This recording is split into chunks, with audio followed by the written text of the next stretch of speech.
하나님 아버지, 찬란한 햇빛을 주시면 감사합니다. 며칠 동안 하나님 구름이 가려서 그 찬란한 햇빛을 보지 못하였는데 그 찬란한 해는 그대로 있었지만 그 사이를 가로막았던 구름 때문에 우리가 여전히 어둠 속에 있었습니다.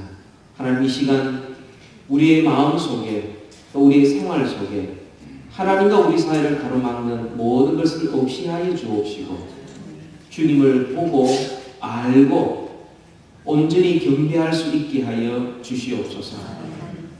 좋은 밭이 되게 하여 주셔서 그 말씀을 간절히 받고 간직하고 뿌리 내려 100배, 6배, 30배 아름다운 결실을 맺게 하여 주.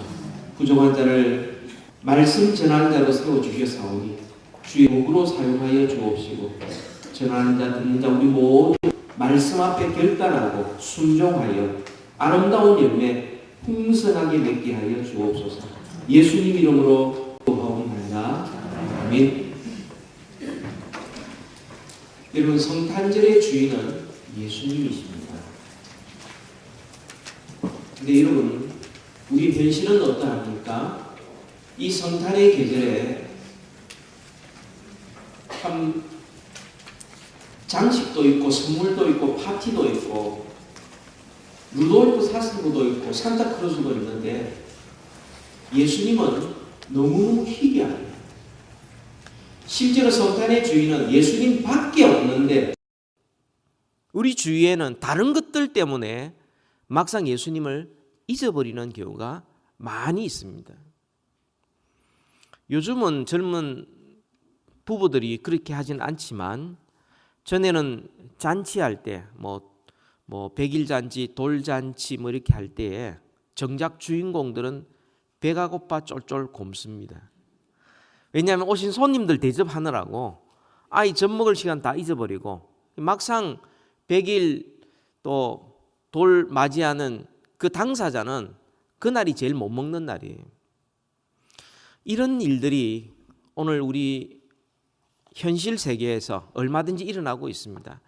어찌하든 그리스도를 없이 하려고, 여러분 뉴스도 보셨지만 오레곤주에서는 아예 학교에서 메리 크리스마스란 말을 쓰지 말라, 그 쓰면 벌금이다, 아예 그렇게 정한 경우도 있습니다. 사람들이 메리 크리스마스라는 말을 쓰지 말고 그냥 해피 할러데이라고 그래라, 이렇게 사람들이 이야기를 하고, 또 전에는 크리스마스 카드에도 뭐 크리스마스 카드라고 메리 크리스마스 많이 나왔지만 요즘은요 메리 크리스마스라는 카드보다도 시저널 그리팅, 계절을 맞이하여 인사드립니다, 해피 할러데이, 이런 것들로 가득 차 있습니다. 우리는 정말 성탄절의 주인이신 예수님을 아는 우리 모두는 이 성탄의 계절에 좀 예수님을 좀 더 많이 생각하고 좀 예수님을 더 많이 기뻐하고 또 예수님을 더 찬양하고 또 예수님을 더 많이 예배할 수 있기를 소원합니다. 그래서 오늘 설교의 제목은 성탄절의 주인이신 예수님이란 제목으로 함께 말씀을 나누고자 합니다. 성경에는 사복음서가 있는데요, 예수님의 행적에 대하여 이렇게 기록된 복음서 가운데 예수님의 탄생에 대하여 기록한 복음서는 딱 2개밖에 없습니다. 마태복음과 누가복음밖에 없어요. 그리고 그 족보에서도 마태복음에서는 요셉이라는 그 법적인, 또 누가복음에서는 마리아의 혈통을 통하여서 이렇게 예수님을 소개하고 있습니다. 물론 신약 성경에 와서 비로소 예수님의 탄생에 대한 말씀이 기록되어 있는 것은 아닙니다. 이미 구약 성경에 이미 오래전부터 예수님의 탄생에 대하여 기록하고 있습니다. 적어도 탄생에 대해서만 해도 350번 이상이 기록되어져 있습니다. 그러니까 우연히 예수님이 탄생한 것도 아니요, 탄생하고 난 다음에 그 다음에 예수님의 그 생애를 이렇게 미화한 그런 사건도 아니라 오래전부터, 심지어는 창세기 3장에서부터 타락하자마자 주님께서 여자의 후손으로 오실 예수님을 예언하고 있습니다. 구약성경 맨 마지막에 말라기서에서도 그 광명한 햇빛 같은 빛으로 오시는 예수님에 대하여 말씀하고 있고, 앞서 오는 세례 요한에 대하여도 또 덩달아 예언하고 있습니다. 그러니까 구약성경 전체에서 예언한 그 예수님께서 때가 되매 주님께서 이 땅에 태어나신 것입니다. 오늘 읽은 이 본문에서는 두 가지를 말씀하고 있는데요. 이것은 천사 가브리엘과 또 육신의 어머니인 마리아와의 대화를 기록하고 있습니다. 그 두 가지를 좀 더 집중해서 살펴보면 성탄의 주인이신 예수님이 어떤 분이신가 여기에 집중되어 있습니다. 그리고 이어서 이 성탄의 주인인 예수님을 맞이하는 우리의 자세는 어떠해야 하는가 우리에게 말씀해주고 계십니다. 그래서 오늘은 이 성탄의 주인이신 예수님이 어떤 분인가, 그리고 우리가 이 성탄의 주인인 예수님 맞이하는 태도가 어떠한지 우리가 집중해서 살펴보려고 합니다. 첫 번째로는요, 예수님이 어떤 분인가. 여러분, 성경을 우리가 많이 읽고 신앙생활 많이 하고 기도도 많이 하고 봉사도 많이 하는데 정작 예수님이 누구신가 잘 모르시는 분들이 의외로 많이 있어요. 예수님은 예수님이고, 그 다음에 신앙생활은 유교적으로 혹은 샤머니즘적으로 혹은 내가 지금까지 해왔던 방법으로 그런 식으로 예수님을 섬기는 그런 분도 있어요. 우리는 예수님이 누구신지를 정확하게 알아야 또 그분을 온전히 예배할 수 있을 것입니다. 예수님 누구신가? 오늘 본문에는 6가지로 예수님 누구신지를 밝혀주고 계십니다. 그 첫 번째는 예수님은 육신으로 오신 하나님이십니다. 육신으로 오신 하나님이시다. 우리 31절을 우리 다 같이 한번 읽읍시다. 다시 한번 시작. 보라, 내가 잉태하여 아들을 낳으리니 그 이름을 예수라 하라. 이 말을 딱 듣는 순간 마리아는 충격을 받았습니다. 이게 도대체 무슨 말인가? 여러분, 천사가 한 말은 이런 뜻은 아닙니다. 너가 약혼한 요셉이 있는데 곧 이어서 결혼할 거다. 결혼하고 나면 당연히 아이가 생길 것이다. 근데 그 아이가 태어나는 그 아이의 이름을 예수라 하라. 이런 의미는 아닙니다. 그런 식으로 이야기했더라면 34절에 마리아가 이렇게 반문하지 않았을 겁니다. 나는 남자를 알지 못하니 어찌 이 일이 있으리이까? 이 말은 결혼하기 전에, 남자를 알기 전에 너는 아이를 낳을 것이다. 잉태할 것이다. 그 말이에요.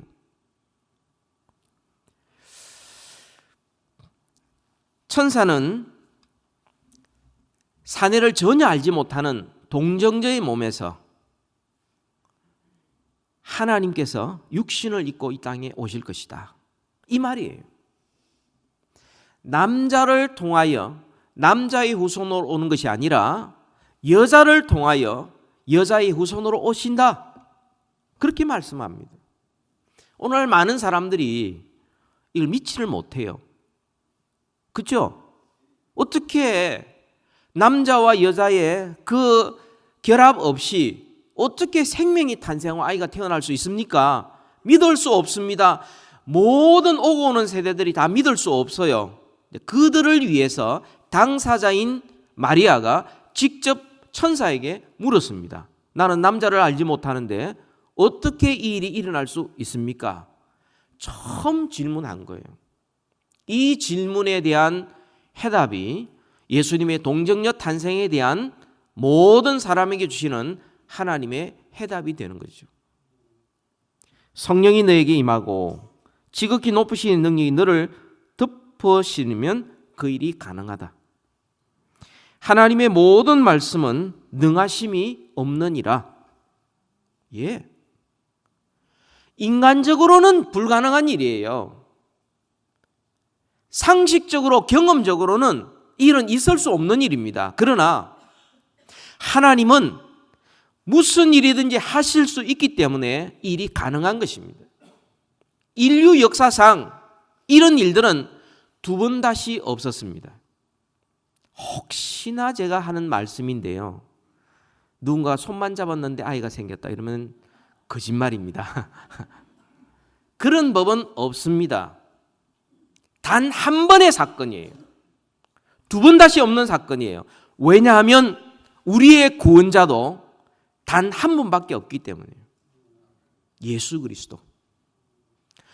예수님께서는 처녀가 잉태하여 아들을 낳으리라 라는 이사야서의 예언, 여자의 후손으로 오실 예수님, 그리고 동령녀 탄생하는 것을 많이 예언하여 베들레헴에서 탄생할 것도 예언되었고, 그 하나님의 때에 하나님의 방법으로 태어나신 유일한 구원자이십니다. 이렇게 잉태는 초자연적인 방법으로 하나님만이 하실 수 있는 그런 능력으로 잉태되었지만, 그 이후의 모든 과정들은 인간이 경험할 수 있는 모든 과정을 다 자연스러운 절차를 다 밟으셨습니다. 여인의 배 속에서 10달 동안 주님은 자라셨고, 그리고 자연 분만을 통하여 이 땅에 태어나셨습니다. 하나님이신 그분께서 우리를 구원하기 위하여 육신을 입고 이 땅에 오셨습니다. 왜 육신을 입고 이 땅에 오셨습니까? 그냥 오시지도 않고 그냥 다 구원받아라 말씀하셔도 될 텐데 왜 육신을 입고 이 땅에 오셨습니까? 육신을 입은 저와 여러분을 구원하기 위하여 오셨어요. 저와 여러분의 죄를 대신 지시고 십자가에 죽으셔서 우리를 구원하기 위하여 주님은 육신을 입고 이 땅에 오셨던 것입니다. 바로 그 이름이 이 사실을 증거하고 있습니다. 그 이름을 뭐라고 하라고 했습니까? 예수라고 하라. 예수, 이건 헬라어인데요. 히브리 말로 여호수아입니다. 혹은 예수아입니다. 이 말은 뭐냐면 여호와는 구원자시다. 혹은 여호와께서 구원하신다. 이런 의미를 가지고 있습니다. 예수님은 우리를 구원하실 분입니다. 그러므로 그 예수님을 믿고 예수님 안에 있는 자는 결코 정죄함이 없습니다.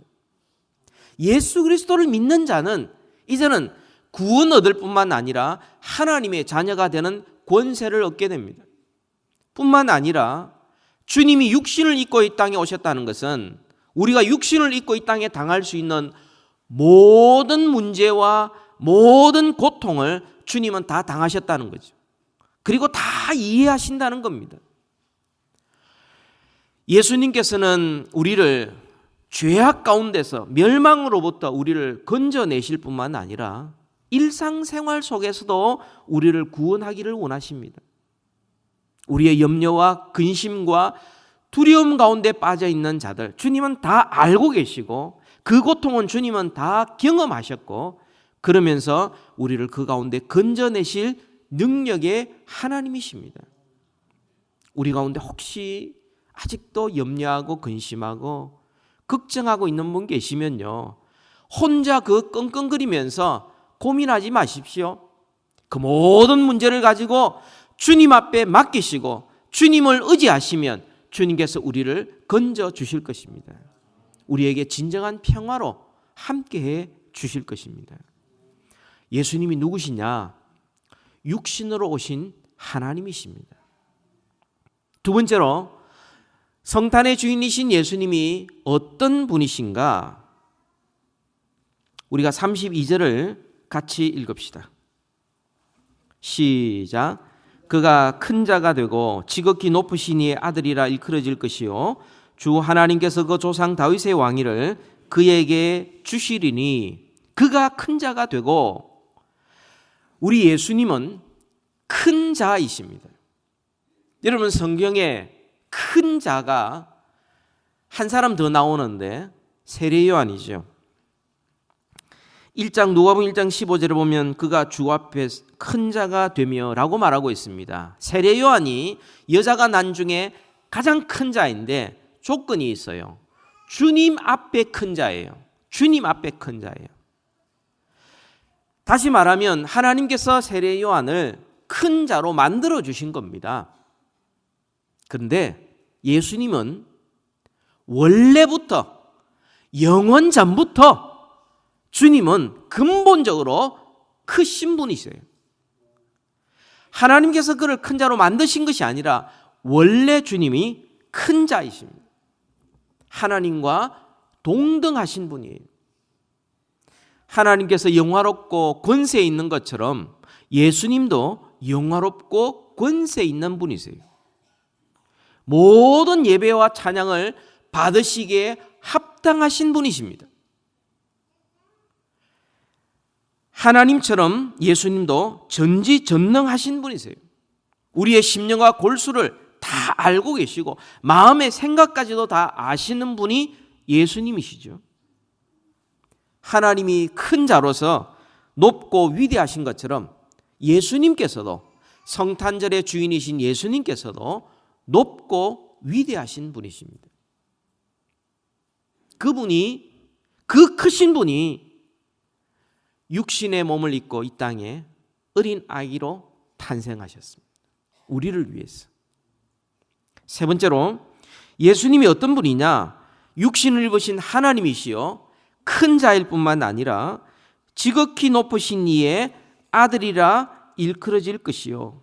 지극히 높으신 이, the most high, 하나님보다 더 높은 존재가 없거든요. 그래서 하나님보다 더 높으신 분이 없는 분을 the most high, 지극히 높으신 분이라고 표현할 수밖에 없습니다. 이 칭호는 오직 하나님께만 사용할 수가 있어요. 사람에게는 이 말 사용하면 안 됩니다. 신성모독이에요. 지극히 높으신 이의 아들이란 말은 그분이 곧 하나님이시라는 의미죠. 예수님께서 내가 하나님이다 라고 말씀하셨고 성경도 끊임없이 예수님이 하나님이시다 증거하고 있습니다. 요한복음 10장 30절에 나와 아버지는 하나이니라. 나와 아버지는 하나이니라. 요한복음 14장 9절에도 나를 본 자는 아버지를 보았거늘 어찌하여 아버지를 보이라 하느냐. 제자들이 예수님 앞에 묻습니다. 아버지를 좀 보여주십시오 라고 했을 때 내가 하나님인데, 나를 보면 하나님인데, 나를 본 자는 아버지를 보는데 어찌 아버지를 보이라 하느냐. 빌립보서 4장 6절에도 그는 근본 하나님의 본체라고 말씀을 합니다. 하나님의 본체란 말은 하나님이시란 뜻이죠. 근데 그분께서 하나님과 동등됨을 취할 것으로 여기지 아니하시고 오히려 자기를 비워 종의 형체를 가져 죽기까지 복종하셨으니 그 사람의 모양으로 오셔서 죽기까지 복종하셨어요. 하나님이신 그분, 지극히 높으신 그분이 지극히 낮은 곳에 오셨는데 바로 그것이 성탄절이요. 그 이유는 곧 우리를 그 낮은 곳에서부터 구원하여 하나님의 자녀 삼으시기 위하여 이 땅에 오신 것입니다. 히브리서 1장 3절에도 이는 하나님의 영광의 광채시요 그 본체의 형상이시라. 하나님이라는 의미예요. 여러분, 이 성탄절을 맞이하여 우리가 예수님을 생각할 때마다 종종 이런 오해를 합니다. 예수님을 참 불쌍히 여기는 경향이 있어요. 예수님 집도 없다. 예수님은 아무도 환영 안 했다. 너무 불쌍하다. 너무 안 됐다. 예수님께서 막 울고 싶어도 혹시 산타가 와가지고 선물 안 줄까 싶어서 울지도 못하고 때도 못 쓰고 예수님 그냥 조용히 있었다. 아이들한테 너도 조용히 해라. 이렇게 하지 않습니까? 예수님이 그렇게 작으신 분이 아니에요. 예수님은 하나님이시요. 크신 분이요. 지극히 높으신 분이요. 하나님이신 그분이 이 땅에 오셨다는 말은 집 없이 오셨다. 낮고 천한 곳이었었다. 아무도 영접지 아니한다. 이 말은 인간의 모습 가운데로 오셨다는 것이지 예수님이 그렇게 불쌍하신 분이 아니에요. 우리 한국교회에 이런 일이 있었습니다. 한국교회에 처음 선교사들이 와서, 파란 눈의 선교사들이 와서 그 못하는 한국말로 예수님을 막 소개하고 있을 때 설교 시간에 동네에 있는 아줌마가 한번 예배에 참석을 했어요. 앉아서 예배 드리는데 그 모습을 보면서 눈물을 막 흘리는 거예요. 그냥 막 굴쩍굴쩍 우는 거예요. 모든 사람들이 은혜를 받았습니다. 그 말씀을 듣고도 다들 은혜를 받는구나 라고 다 생각하고 있었는데, 나중에 나오면서 할머니 오늘 말씀에 참 은혜 받았지요. 그러니까 아니에요. 나는요 며칠 전에 잃어버린 염소 새끼가 생각났는데 오늘 말씀하신 그분 눈을 보니까 그 염소 새끼 눈하고 비슷합니다. 그래서 그게 생각이 나서 그렇게 울었습니다. 이렇게 이야기했다는 말이 있어요. 이 실화입니다. 우리가 종종 예수님을 어린아이로 오셨다는 이유만으로, 낮고 천한 곳에 오셨다는 이유만으로, 나보다 훨씬 더 불쌍하다는 이유만으로 자꾸 측은하게 여기는데 그렇지 않습니다. 그 자리가 바로 우리가 있었던 자리예요. 주님이 이 자리에 찾아오신 것입니다. 집 없이. 그렇지 않습니까? 우리가 가지고 있는 집이 누구 겁니까? 우리가 100년, 200년 지나고 나면 그 집이 누구 겁니까? 우리 집 아니에요. 잠시 우리가 사는 거예요. 육신도 우리의 잠시예요. 우리는 벌거벗은 몸으로 와서 벌거벗은 몸으로 가는 것입니다. 그 우리를 구원하기 위하여, 소망이 없는 우리를 구원하기 위해 주님께서 이 땅에 육신의 몸을 입고 이 땅에 오신 것입니다. 그 크신 분이, 가장 높으신 분이 우리를 구원하기 위하여 낮고 천한 이 땅에 오셨던 것입니다. 네 번째로 예수님이 어떤 분이신가? 계속해서 이어집니다. 주 하나님께서 그 조상 다윗의 왕위를 그에게 주시리니라고 말씀을 합니다. 이것은 사무엘하 7장 12절 13절에 나오는 하나님께서 다윗과 맺으신 언약을 여기에서 다시금 말씀하고 있습니다. 사무엘하 7장 12, 13절에 이렇게 말씀합니다. 다윗에게 내 수완이 차서 내 조상들과 함께 누울 때에 내가 내 몸에서 날 내 씨를 내 뒤에 세워 그의 나라를 견고하게 하리라. 그는 내 이름을 위하여 집을 건축할 것이요 나는 그의 나라 왕위를 영원히 견고하게 하리라. 주님께서 다윗과 맺으시면서 너에게 날 씨를 내가 그 왕위를 견고하게 하고 그 나라를 영원토록 내가 견고하게 하겠다. 주님이 약속을 맺으신 겁니다. 그런데 여러분, 다윗을 이어 왕이 된 사람이 누굽니까? 솔로몬이죠. 솔로몬이 이 언약의 주인공은 아니었습니다. 왜냐하면 다윗은 건축만 했지 집을 세우지 않았어요. 오히려 나라를 두 동강으로 나눈 장본인입니다. 그리고 그의 왕위는 영원히 견고하지 않았었어요. 솔로몬이 아닙니다. 그래서 이스라엘 백성들에게는, 이 약속을 믿는 자들에게는 그들을 구원할 자를 기다렸는데 다윗의 후손을 기다렸어요. 다윗의 후손을 기다리면서 그 다윗의 후손이란 그 말 자체가 메시아의 또 다른 이름입니다. 메시아를 기다린다는 것은 다윗의 후손을 기다린다는 거예요. 여러분, 디메오의 아들 바디메오가 그 눈을 보지 못하는 사람이었는데 예수님을 향하여 뭐라고 불렀습니까? 다윗의 자손 예수여. 이 말은 곧 메시아이신 예수여, 우리를 구원하기 위하여 오신 예수여 라는 의미에 주님께서 고쳐주셨어요. 다윗의 후손, 이 메시아의 예언은 후손으로 오신, 법적으로 요셉, 혈통적으로 마리아, 둘 다 다윗 자손이에요. 다윗 지파의 후손을 통하여 오신 예수 그리스도를 통하여 성취가 된 것입니다. 여러분, 이것은 동방박사들이 왔을 때 이 사실이 증명이 됩니다. 동방박사들이 헤롯 왕궁에 들어왔어요. 그리고 예수님을 찾을 때 뭐라고 물었습니까? 왕으로 오신 이가 어디 계시냐는 거예요. 왕으로 오신 이가 어디 계시냐? 다윗의 후손으로 오신 왕으로 오신 이가 누구냐? 우리가 그에게 경배하러 왔다라고 이야기했습니다. 예수님은 다윗의 후손으로 오신 메시아 구원자이십니다. 또한 예수님께서 마지막 신문을 받으실 때 총독 빌라도가 묻습니다. 너가 왕이냐 물을 때 예수님께서 너가 말하였느니라. 내 말이 옳다. 주님께서 왕이라고 분명히 밝히셨습니다. 예수님은 왕으로 이 땅에 오셨습니다. 다윗의 후손으로 오신 왕이신 예수님.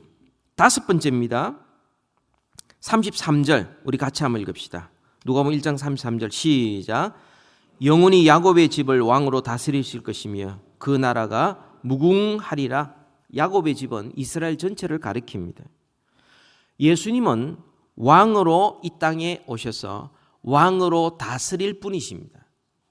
근데 사실상 주님께서 이 땅에 오셨지만 자기 백성들이 예수님을 영접지 않았습니다. 사실 예수님께서 이 땅에 계시는 동안에 육신을 입고 이 땅에 계시는 동안에는 왕으로 다스리지를 못했습니다. 오히려 백성들이 배척했어요.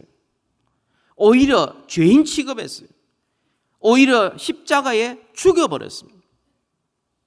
예, 여러분, 예수님께서 죽은 자 가운데서 부활하셔서 그리고 사람들이 보는 앞에서 승천하셔서 그리고 왕위에 앉으셨습니다.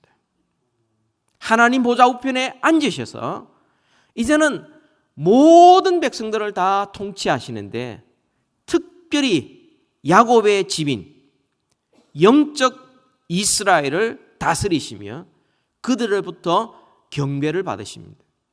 우리는요, 이스라엘이 혈통으로 태어나지 않지만 예수 그리스도를 믿음으로 말미암아 우리는 영적 이스라엘이 되어서 우리는 하나님의 가족이 되었고 우리는 예수 그리스도를 왕으로 모시며 순종하며 살아가는 사람들입니다.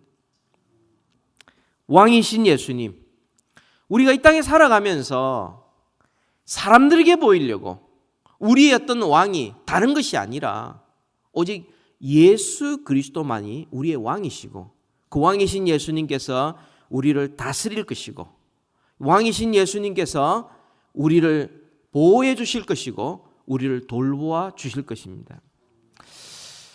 우리가 어떤 순종을 해도 왕이신 예수님께 순종하여 이 세상의 권력에 순종하고 우리가 세상 권력에 불순종해도 왕이신 예수님께 순종하여 이 세상의 권력에 불순종하는 것이죠.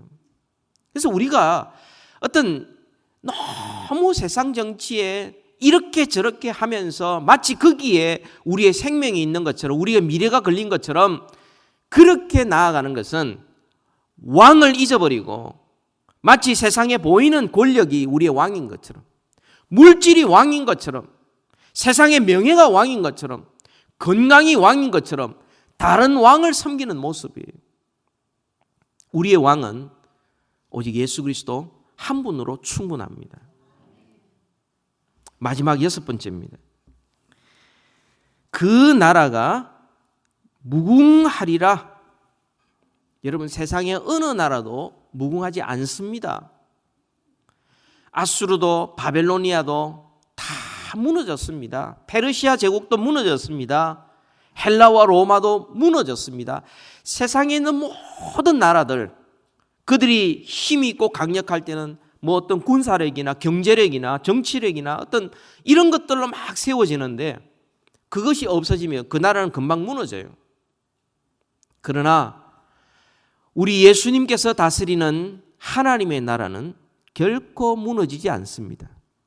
왜냐하면 그 어느 누구도 하나님의 나라를 무너뜨릴 수 없기 때문이에요. 그 나라만이 영원한 것입니다. 우리는 하나님 나라의 백성으로 살아가고 있습니다. 이 땅의 나라는 우리가 때로는 국적을 바꿀 수도 있어요. 그죠? 시민권도 바뀌어집니다. 그죠? 이민 오면 바꿔지지 않습니까? 나이 들고 이제 세상을 떠나면 그 모든 것들이 말소가 됩니다. 그러나 하나님 나라의 시민권은 말소되는 법이 없습니다. 그건 영원합니다. 우리가 이 땅에 살 때부터 우리가 죽음을 통과하고서도 영원토록 우리는 하나님 나라의 백성으로 살아가게 될 것입니다. 사랑하는 성도 여러분, 우리가 이 성탄의 계절에 예수님이 누구신지를 좀 더 깊이 생각하고 더 주님을 생각하고 주님을 기뻐하고 찬양하고 예배했으면 좋겠습니다. 주님은 우리를 구원하기 위하여 육신의 몸을 입고 이 땅에 오셨고요. 우리의 죄를 값을 지불하기 위하여 십자가에 죽으셨습니다. 그로 끝이 아니라 죽은 자 가운데서 부활하셔서 하나님 우편에 앉으셔서 온 세상에 왕이심을 선포하셨고, 때가 되면 주님께서 영광 가운데 구름을 타고 이 땅에 다시 오실 것입니다. 그리고 우리를 변화시켜 주님과 함께 영원토록 살게 될 것입니다. 그 예수님을 아는 자들은 그 예수님을 믿는 믿음을 가지고 끝까지 충성하시고 주님 앞에 믿음으로 사시기를 바랍니다. 여러분, 우리가 성탄절을 맞이하면서 우리가 가져야 될 두 가지 태도가 있습니다. 첫 번째로는 이 성탄절의 주인이신 예수 그리스도를 구원자로 믿고 왕으로 섬기는 것입니다.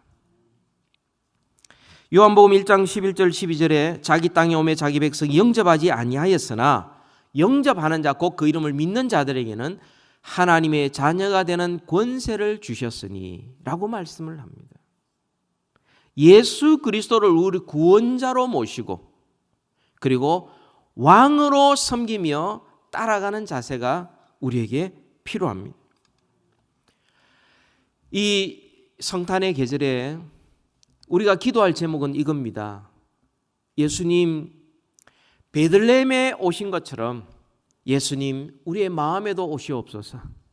우리의 가정에도, 우리 교회에도, 이 사회와 이 나라에도 주님 오셔서 주님 다스려 주옵소서. 구원하여 주옵소서.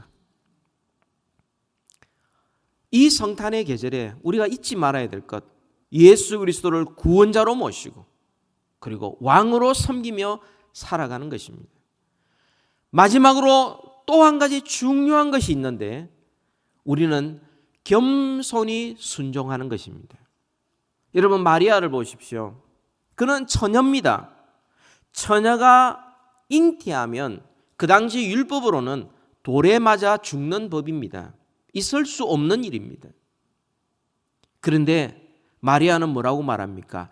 주의 여종이오니 저는 주님의 것입니다. 말씀대로 이루어지이다. 겸손히 순종했습니다. 앞으로 그의 삶이 어떠하리라는 것 충분히 예측할 수 있습니다. 실제로 그랬습니다. 모든 고향 사람들이 마리아와 요셉을 향하여서 비웃기를 그의 부모를 우리가 안다. 어떠하였는지, 부도덕하고 결혼한 전에 아이를 뵙고 이런 여자인 것을, 그 집안인 것을 우리가 잘 안다. 평생 오해와 멸시와 수치가 있었지만 그럼에도 불구하고 그는 주님 앞에 어떻게 응답하였습니까? 주의 여종이오니 저는 주님의 것입니다. 말씀대로 이루어지이다. 요셉도 마찬가지예요. 여러분, 어떤 사람들은 마리아를 막 이렇게 이야기를 하면서 마리아에게 기도해서 마리아가 예수님께 아들에게 이야기하면 응답이 더 빠른다 그렇게 이야기하지만 그것이 요즘 전문 용어로 비선실세라는 것입니다. 그것은 불법입니다. 있을 수 없는 일이에요. 마리아도 예수님의 이름으로 기도한 사람이고 마리아도 예수님을 믿음으로 구원받은 사람이에요. 요셉도 마찬가지. 요셉은 성경에서 마리아에 대해서는 이야기하지 않지만 요셉에 대해서는 의인이다라고 이야기를 했어요. 가만히 끊고자 했어요. 약혼자가 잉태한 사실을 알고 가만히 끊고자 했을 때 천사가 그에게 가르쳐 줍니다. 다른 것이 아니라 성령으로 잉태된 것이다. 하나님이 하신 것이다. 그래서 요셉이 그를 맞이하게 됐던 것이죠. 요셉도 동일한 마음이어서 겸손히 순종했습니다. 주의 종이오니 말씀대로 이루어지이다. 여러분, 12월 한 달 동안 우리가 연말 연시와 겹쳐지고 성탄절이 겹쳐져서 우리의 마음이 좀 들뜨기도 하고 또 선물이 교환받고 또 이렇게 쇼핑을 하고 뭐 파티가 있고 뭐 온갖 모임이 많이 있습니다만 우리는 이럴 때에 우리는 예수님을 더 많이 기억해야 되겠고 그 예수님을 나의 주인으로 나의 왕으로 모셔드리는 그 일이 우리에게 있어야 되겠고 무엇보다도 이 기간 동안에 우리가 겸손히 주님 앞에 순종을 다짐할 수 있는 그런 시간이 되었으면 좋겠습니다. 우리가 주님을 섬길 때에 예기치 않는 일들이 일어날 수 있습니다. 교회를 하면서 모든 사람이 격려하고 칭찬하고 인정해 주면 얼마나 좋겠습니까마는 때로는 교회를 하면서 오해받을 수 있습니다. 인정받지 못할 수도 있어요. 답답할 때가 있습니다. 그때 우리는 기억해야 합니다. 우리가 주의 종이오니 말씀대로 이루어지이다라는 겸손히 순종하는 자세가 필요합니다. 그렇지 않고는 주의 일을 감당을 못해요. 사람들을 의식하고 사람들에게 좋은 말 듣기만 원한다면 주의 일을 감당할 수가 없습니다. 마리아 요셉처럼 주의 일을 감당하는 동안 그의 평생 오해와 멸시와 수치스러운 일을 감당할지언정 주의 뜻이 이루어지이다. 주님 앞에 쓰임받기를 원합니다. 이게 바로 하나님 앞에 쓰임받은 사람의 자세이죠. 오늘 여러분에게 나눠드린 2017년 내년 사역 신청서가 있습니다. 8개 부서에 41개의 팀 사역이 있습니다. 여러분, 적어도 한 가지 이상 내가 교회에서 뭔가를 하고 있어야 됩니다. 그래야 교회가 건강해질 수가 있고요. 서로 섬길 수가 있습니다. 서로 섬길 때에 몸의 기능을 잘 할 수가 있죠. 이것 하면 내가 힘들 텐데, 또 이것 하면 사람들한테 오해받을 텐데, 내가 너무 나서지 않나? 내가 너무 뒤처지 않나? 여러분, 이런 생각 좀 지우시고 주의 종입니다. 말씀대로 이루어지이다. 주의 뜻대로 쓰임받기를 소원합니다. 때로는 힘들고 어려운 일이 있다 할지라도 묵묵히 이 사명 감당하겠습니다. 이런 자세로 우리가 팀사에게 신청하시고 내년에는 우리 산호산인 장로교회가 더 건강하게, 더 활기차게, 더 주의 영광을 드러내면서 주의 뜻이 이루어지는 이런 귀한 교회가 되기를 주님의 이름으로 축복합니다. 기도하십시오.